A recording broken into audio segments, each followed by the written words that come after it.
ايه. السلام عليكم. السلام عليكم ورحمة الله وبركاته. شايفين العجلة عطلت مني فصوان. اتصلت بابويا وكده عشان قال لي لو حصل له حاجة ما اتصل بيا على طول ما تتحركش، وجاني اهو شغال يصلح فيها. سلم يا عم. السلام عليكم ورحمة الله وبركاته. ابن عامر طبعا عشان انزله بتاع شغلانه عشان اروح اوديها للعجلات.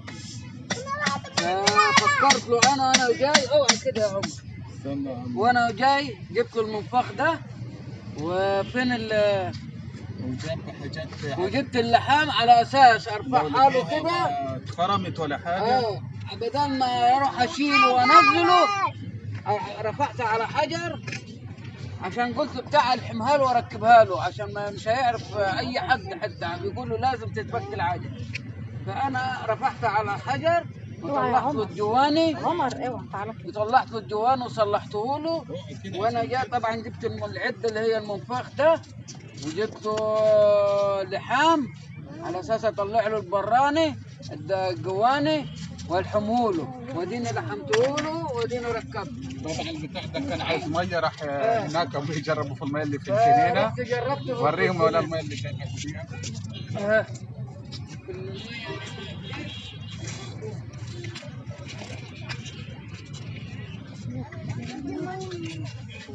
واهو وابويا جاي من البيت بالعجله، العجله بتاعت ابويا. العجله اهي.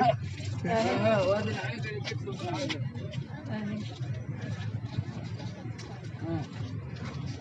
وهو جاب يصلح فيها وكده عشان طبعا ما ينفعش امشي فيها هي ونايمه. مشي بيها تخرب خالص.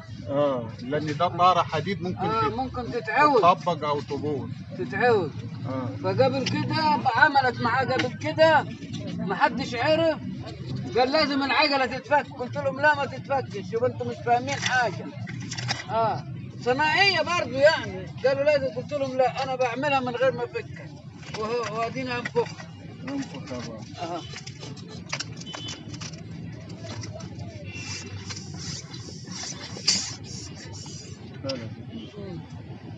اوعى يا عموره، اوعى عشان ماما تصور. ايوه تعال على جنب.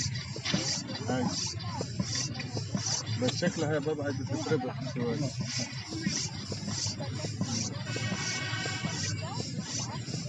ايوه بتطلع صوت البلف كده في حاجه نفخت معاه.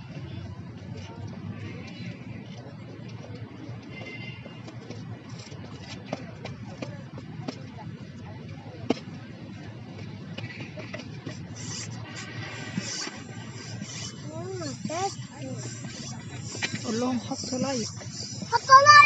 حطوا له لايك.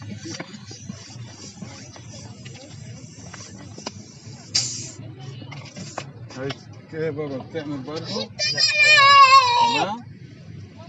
كده طبعا ابويا انا هرجع بالكرسي بتاعي وابويا هيركب العجله بتاعته ويروح. هياخد العده معاه. دي بقى جبناها حتى باحتياطي عشان لو حصلت قبل كده يقدر يجي بقى ابويا ينفخ. عشان مشكله عشان انزل وينفخوها له وهو راكب كده. العربيه بتاعت ابويا. هتميل كده. الحجر.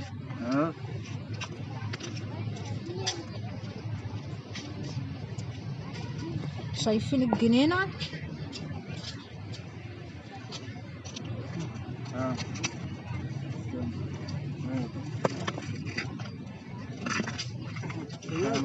كده تمام. ايوه تمام. احنا كده نشد الرحال ونمشي. ايوه يلا. كده خلاص الفيديو يعتبر قصير. اتصلت بابويا وجاي عملنا اسعافات حوالين الكرسي. السلام عليكم ورحمه الله وبركاته.